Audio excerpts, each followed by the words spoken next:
আচ্ছা, এখনো কি মেলায় যেতে ভালো লাগে?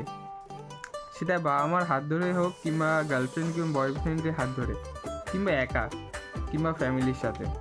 যদি ভালো লাগে তাহলে বুঝে নেবে যে তোমার ভেতরে যে ছোট মানুষটা, অর্থাৎ ছেলে মানুষই করা যেই বাচ্চাটা, সেটা এখনো মরে যায়নি। কিংবা তুমি মেলায় গেলে কোনোদিন মিকি মাউসের সামনে দাঁড়িয়ে সেই সব ছেলে মেয়েগুলোকে লাফলাফি করতে দেখেছো? আমি যখন ছোট ছিলাম তখন আমি মিকি মাউসে চড়তাম, আর আমার খুবই ভালো লাগতো সেইগুলো। কিন্তু এখন বড় হয়ে যাওয়ার পর যখন কেউ মিকি মাউস চড়ে, কিংবা ঘোড়ার গাড়ি চড়ে, কিংবা টয় ট্রেন চড়ে, আমার সত্যি খুব খারাপ লাগে। কারণ এখন তো বয়স বড় হয়ে গেছি, কিন্তু সেই বাচ্চাটাকে আর কে বোঝাবে? কারণ সেই বাচ্চাটা তো এখনো বাচ্চাই আছে না। তাই এখন আর ঊর্ধ্বসীমায় চলে যাওয়ার পর সেইগুলো